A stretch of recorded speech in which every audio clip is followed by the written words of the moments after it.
of myth and media and see how they can be improved. I am your host, Scott Paladin, and with me, as always, is the Rogers to my Hammerstein, Zach Jaquays. What are we talking about today, Zach? This week, we're talking about the Sirens. Okay, so the Sirens are a Greek mythical creature, most well known for their beautiful and entrancing song. In fact, it's debated exactly what the etymology of the word siren comes from, but one of the options would be something that comes from like to bind or entangle in early Proto-Greek, which makes a lot of sense. I think they're most famous for their appearance in the Odyssey, where Odysseus they were going to sail by on the ship, and Odysseus wanted to hear them, so he had his crew fill their ears with wax so they couldn't hear the sirens, and he was tied to the mast so that he could hear it, but then could not try to go to them, because apparently when you hear a siren song, your desire to be with them is so strong that you will jump off of your ship and drown trying to get to the sirens. It sounds like Odysseus was kind of an endangering dick.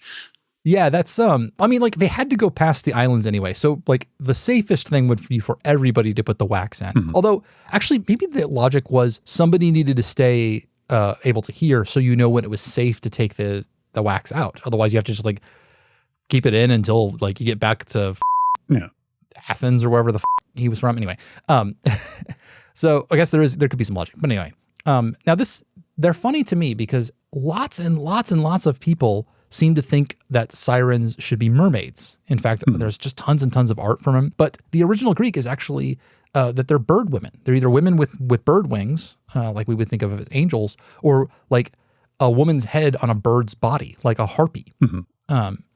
Which I think makes a lot of sense because we very commonly associate beautiful song as being coming from birds, right? And so it's funny to me that, I mean, it happened somewhere along the game of telephone between the ancient Greeks and the modern Western world, right? Where somebody like made the change. Well, I have to imagine that there's a couple of reasons for that. And the first one being that, I mean, Odysseus is out sailing, so it makes sense that, okay, some monstrous creature is alluring sailors to their death with beautiful song. So it's probably a mermaid, right? That makes sense. Maybe. And the other one is probably The Little Mermaid, wherein the beautiful singing voice of the mermaid. Yeah. You know, I don't know if the singing part of that is in the original Hans Christian Andersen version of that story, or if that's purely Disney. I don't know. Yeah, I don't know off the top of my head. But that it very well could be. That would make a lot of sense. But yeah, it seems like the Middle Ages is when that confluence kind of happened. It's also apparently when male sirens stopped appearing, because there originally were male versions of the species as well. I guess because the Greeks were like, male, female, awesome, we're going to bone them either way. And when it got to the medieval monks, they're like, no, if it's going to be sexy, it's only going to be female, because we can't possibly have gay sex, even hint at it.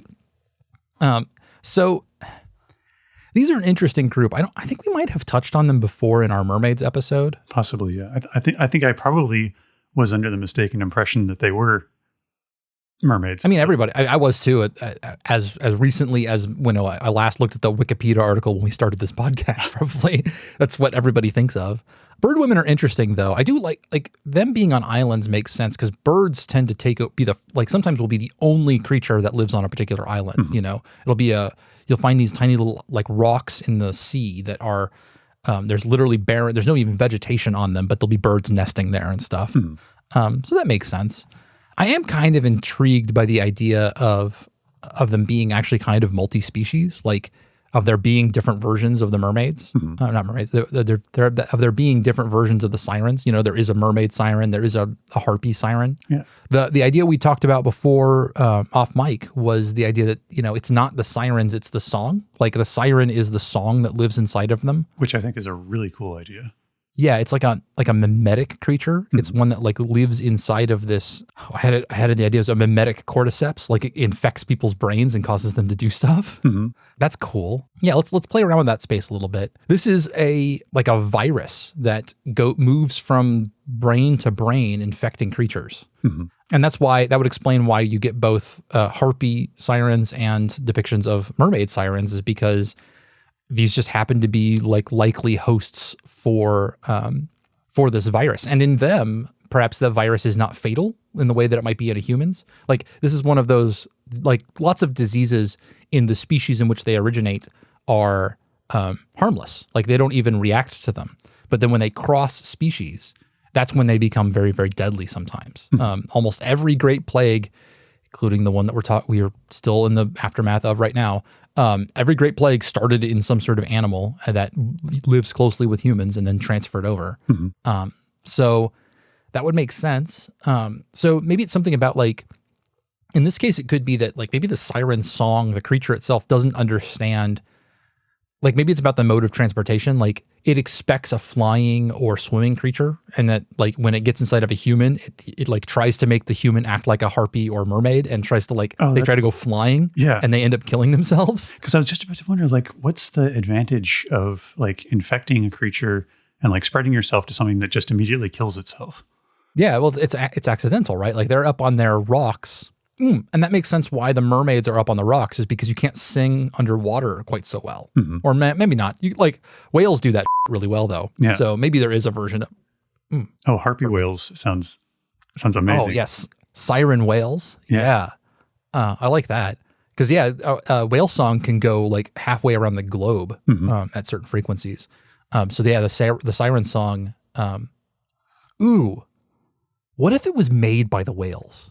Maybe this is a thing it's a virus they created for something. Interesting. So like we're in the world that we're imagining here, we have whales are like not just sentient, but like they're song hackers. Like they are incredibly good at managing this kind of information through sound and creating like information that can propagate inside brains and stuff. And let's just say that the whales were in a contentious relationship with the merfolk, let's say. Like they were either at war or like in a Cold War situation or like competing for resources. And so they developed this thing that was meant to attack them maybe, or maybe it was to get them to do something it's supposed to modify their behavior somehow or inhibit them or something. Maybe even it's meant to be a non-lethal weapon. Like if they don't want to kill the mermaids, like that would be easy, right? Like you go to war with the mermaids, you like crush their cities, you eat them or whatever. But these are whales. They're like, no, we want to be non-violent. Let's not get into it. If it had been dolphins, the dolphins definitely would have gone for genocide. Because if we've learned anything, it's that dolphins are fucking psychopaths. They really are. Sorry for the aside, guys. If you want to go look it up, find out like male dolphins will kill. What was it? They were found to be killing porpoises on purpose just for the heck of it because it seemed to be fun. And then somebody proposed that no, it's actually because they're using the porpoises as target practice so that they can be more efficient at killing young dolphins. Jesus. Yeah. Anyway, that aside. So the whales, on the other hand, are not nearly so amoral and are actually trying to like de-escalate the situation. So they develop a viral song that they then sing, and that gets into the mermaid population. And it's meant to, I don't know, like it's got to be something about like inhibiting whatever resource competing or something like that, or it. I'm not sure exactly what it was meant to do. But in the mermaids, at least, it like doesn't like cause problems for them, or it does cause problems, but it doesn't like kill them. You know, like it self-propagates. But when it gets up on the surface and gets to humans, that's when things go crazy. Interesting. Yeah, I like the idea that like maybe like I like the idea that it's like some sort of population control. Okay. Ooh, I got a proposal. Yeah, go for it. It's actually designed to teach mermaids whale song. That was the original purpose of it. Okay. So like they encountered this other species and they couldn't communicate with them. They're like, this isn't working for us. We don't have the tools necessary. It's going to take too long for us to develop an interspecies Rolodex dictionary, where we're going to be able to understand one another. So instead, the whales develop a song that they sing at the mermaids, and it like gets into their head and starts teaching them whale song. Okay. I also like the idea, because I will always go for the body horror angle if at all possible. Okay. That it starts in like modifying the creature to actually be able to produce it. Yeah, sure. So Like gets in there and starts rewriting their DNA. That's cool. Okay, so maybe like the initial population of merfolk, maybe they weren't like full half fish. Maybe the original merfolk that the whales like injected this song into were more like, they were like the Atlanteans or something. They were just yeah. Or I was thinking kind of like swamp folk, like they're like amphibious, like they weren't completely one.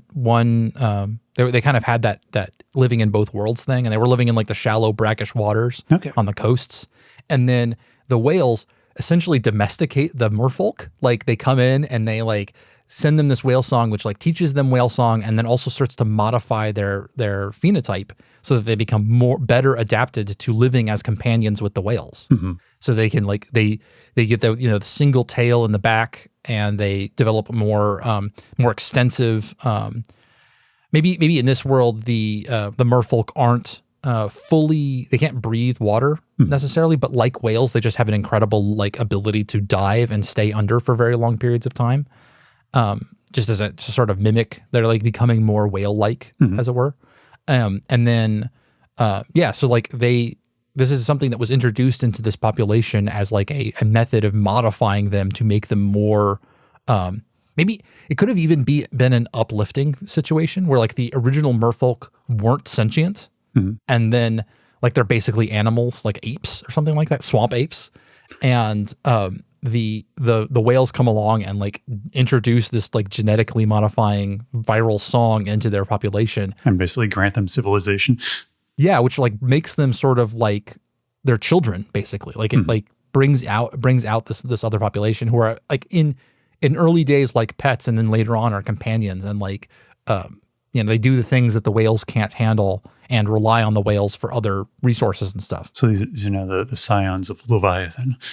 Yeah. I love that. That's really cool. And you have like you end up with this deep interconnected relationship where the merfolk and the whales are like relying on one another, and they like co-evolve maybe. Like if this is a world where songs can modify your body, then maybe this interconnect, like once they get to the level where they can start modifying the song, the merfolk are able to change parts of it, which then also start modifying the whales. Like it becomes this like back and forth relationship. It starts off in one direction, but then the merfolk actually start like introducing their own melodies into it. Yeah. That like that further, that's like creates a loop where these two groups are growing together. Or maybe the song was like, it was never meant to expand beyond the merfolk. Yeah, and this was sort exactly. of like that's what I'm thinking.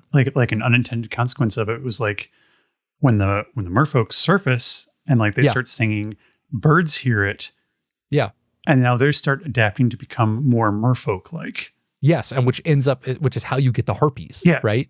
Yeah, I love that. Where they come up above the surface because they're not truly, like they're underwater adapted, but they don't breathe water. So they still have to come up to the surface. They still have to spend a fair amount of time there.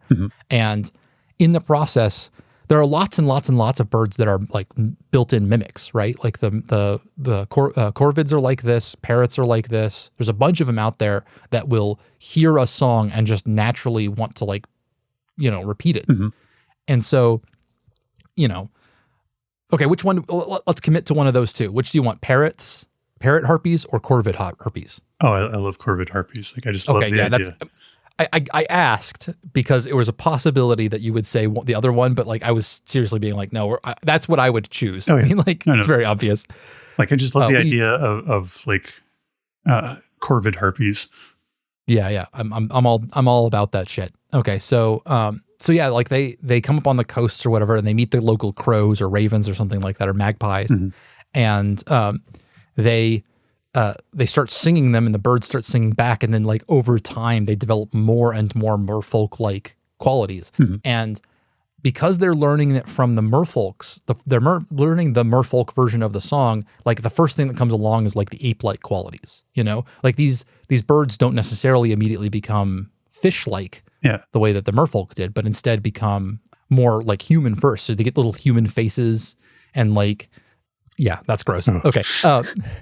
And they start to get bigger, and like eventually they get like both wings and arms and stuff like that. Or like you'll see a little crow hopping around on human legs or something like that. Or although that being said, I do think the eventual, like the end of that process where they start becoming also kind of whale-like, also kind of cetacean-ish, would also be very cool. Like where you've got like I'm just picturing like a giant crow just flying through the air and opening up its beak with just the baleen showing, and just like flying straight through like a flock of starlings or something, and just that's so cool. I love that. Okay, and so this is like this song is its own thing, right? Like I originally said that it was a sentient song, but I think more and more that the song is it is a virus. It is self-propagating, but it's not itself. Like this is a tool that these populations use now from what we're describing, which is very cool. And then like when the humans hear it, then like they're too close to the merfolk, I think is maybe the way it works. Like their brains are a little too receptive to hearing that noise. Yeah. But like, so they start, what happens is the behavior overtakes them first, and their bodies aren't ready to go to the deep. Like they literally, like you can hear the song at night, like if you live in a coastal village and you hear the siren song, like you might just walk into the sea and drown, because like your brain starts telling you that you can do this, that will be fine. Right. But what happens instead is that you drown and you die. I love the idea that there's maybe like ghost towns, like maybe like situations like Roanoke or something, where like the population just vanishes overnight. Yeah, or not even overnight, but like I love the idea of you're a trader, right? Like you're a guy who moves from city to city, and you're going along your regular route, and you get to this coastal town, which you were only at like a couple of months back, right? And it was a thriving town with lots of people in it, and everything was cool.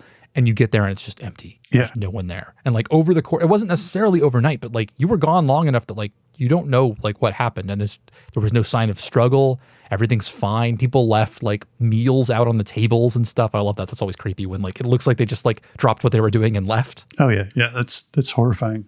Yeah. It also brings up the idea that if somebody who, because I see where we're going now, because if you manage to survive long enough while hearing the siren song, you become a merfolk. You start getting the same modifications that the merfolk would get. And we're looking at Shadows over Innsmouth style here, where like suddenly you are listening to the song of the deep and becoming a fish creature in the process. Oh, I like that. I love the idea that like there's like certain civilizations that are a little more resistant, so they actually start undergoing like the physical changes before they undergo the mental changes. Yeah. I wonder because I really want it to stay dangerous to most humans. And I'm wondering what I'm not even sure if it's a full population. Maybe it's just like a certain number of people randomly distributed within a large population who like are well enough adapted to make the transition. Maybe that's the answer, like random chance, like something in your genes or. Oh, maybe. Something like that. Or maybe maybe you're like from a bloodline that heard the song a long time ago. And so the song has sort of been living in your blood this whole time. Oh, no, it's not genes. It's cultural. It's sea shanties and other songs that like little bits of this whale song get out into the population of humans and become like, they get toned down, and like a lot of the like important part, or like those dangerous parts of them, get stripped away, and like the melodies that are left are ones that then become popular songs and just move through the population. So like there are Christmas hymns and work songs and things like that. But if you live in a culture that has enough of those around, then like it is softened the ground, as it were, and like made you ready to make the transition, so that when you hear the uncut original version of the whale song, you are ready to like, go to sleep one night and wake up with wake up with extra lung capacity and some webbed fingers and just like disappear into the sea. Okay. Yeah. I love that. Oh, that's cool. I like that. Yeah. I love the idea that certain, and then you're right. It is cultures that do it, because it's about whether or not the memes already exist there as a form of like, preparation for, these things. That's really cool. So this actually kind of like, This thing propagates more by spreading like a culture of. I think like what happens is that like, because not if we're thinking viruses, right? Like not every person has a reaction to the virus, and viruses mutate over time, and especially something that's mimetic can be changed by the brain that it's in, right? So like even in circumstantial things, like maybe we're talking about like a traveler who got close to one of these villages that had been infested, and everybody in the village is already singing the song, right? But like this dude gets close, gets creeped the out because like everybody is singing, and so like doesn't even get close enough to hear the proper thing, but gets like little bits of the melody, and then like freaks the out and leaves, and then finds himself humming it years later. Like he's like, this is creepy, and he's like, and then like that note phrase then like propagates out, and somebody else hears that, and it's a good little meme, so it like virally moves through the population until it gets developed into a song. So what you're telling me is that Baby shark could turn you into a shark. That's what I'm saying. I was going to say that that Wellerman TikTok meme that happened shortly a while ago was actually just Sirens laying the groundwork. Yeah, that's not even the best sea shanty. Like freaking.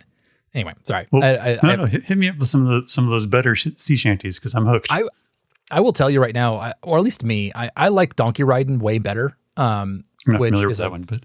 Really, I have made you listen to a ton of Great Big Sea, and that's where I know that. Okay, maybe I'm not familiar with it by name. Yeah. I mean, like the thing they say over and over again is donkey riding, way, hey, and away we go, riding on a donk. Do I get copyright strike for that? I think it's probably in the public domain. It's over 200 years old. The real question is, do I want people to hear me singing on a podcast? But yeah, baby shark can turn you into a shark. Gotcha. That's what we've determined. Okay.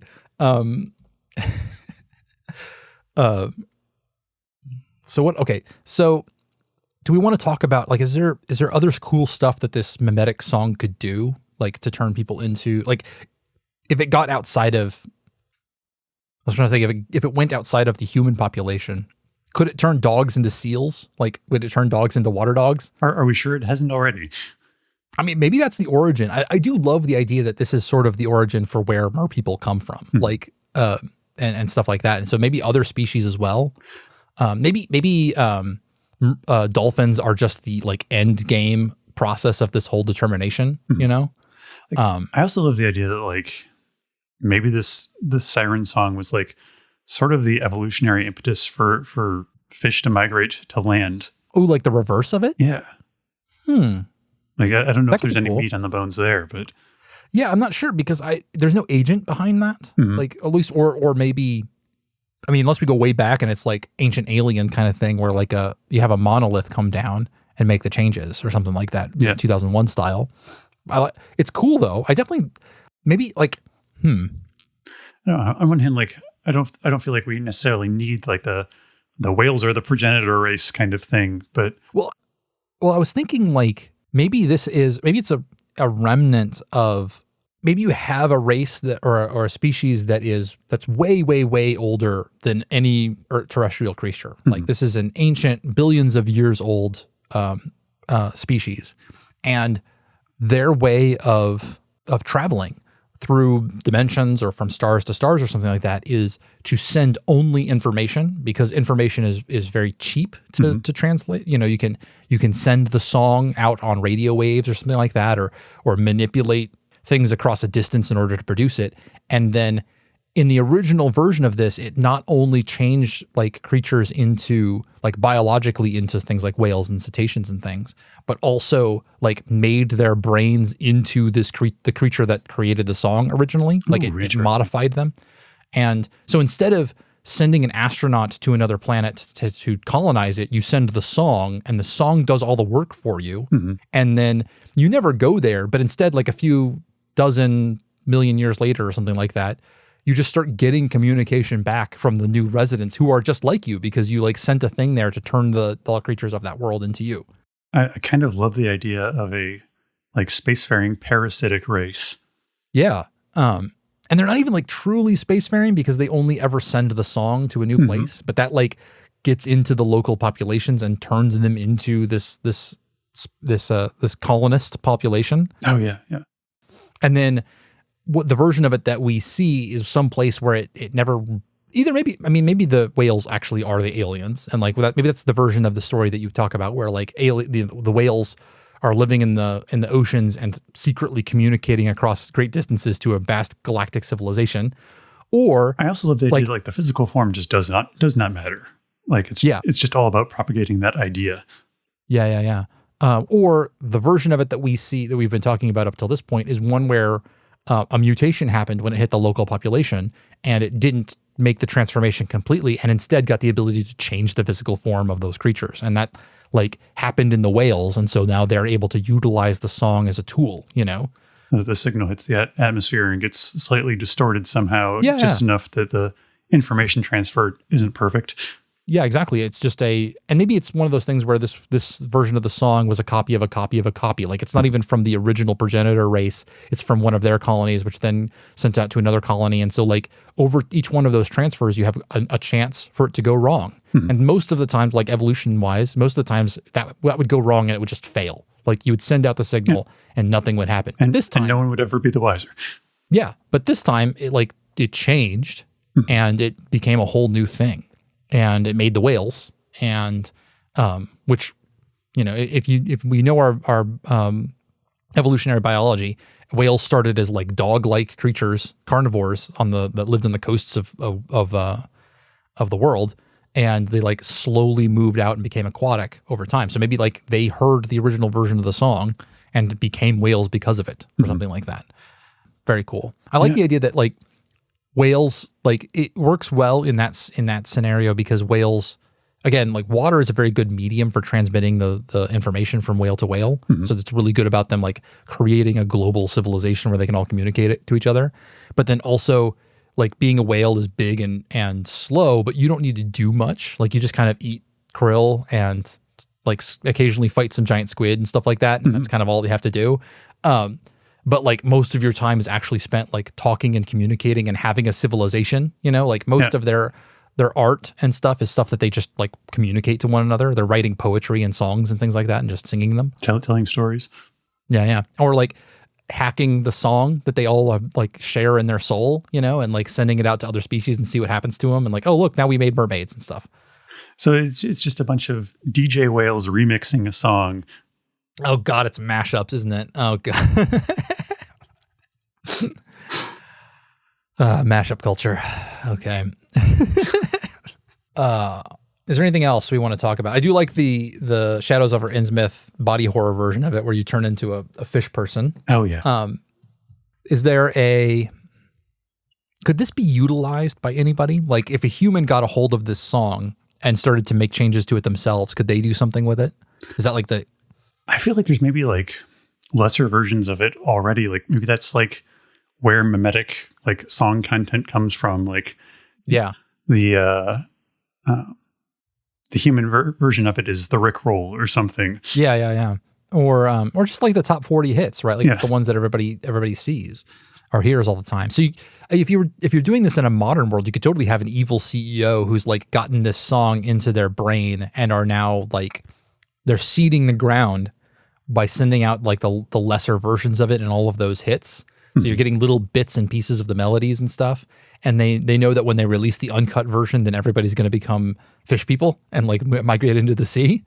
That could be kind of cool. That's a neat plot. It's a little bit out there, but I like it. The original version of We All Live in a Yellow Submarine was trying to lure people into the ocean. Oh, yeah. You're right. Okay, never mind. Idea canceled.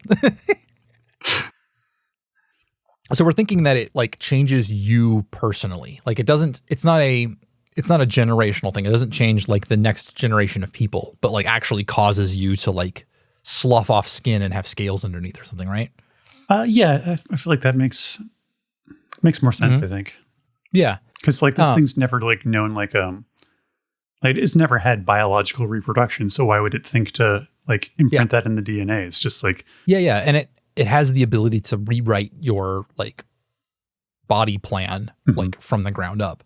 So that could be very cool. I wonder if there's a way that like could there be a competing version of it that splits away, or maybe it was a different offshoot from the original population that came to Earth, and then like would they interact with one another? Like if the version of it that exists in our fictional Earth, the whale song version of it, if that encountered the actual original song from the aliens, the ones that turns you only in mind into the aliens, like would those two interact with one another? Could like the whale song version of it infect the greater population of the galaxy, or would like instead it get overwritten or reincorporated?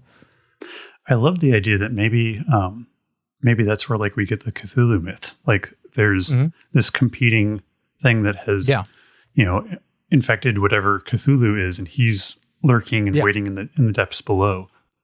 Or Dagon or whatever, Some sort of great unknowable evil. You know, the thing that's got an intent that's operating on a scale larger than us. Or maybe that's just all whale propaganda. Could be.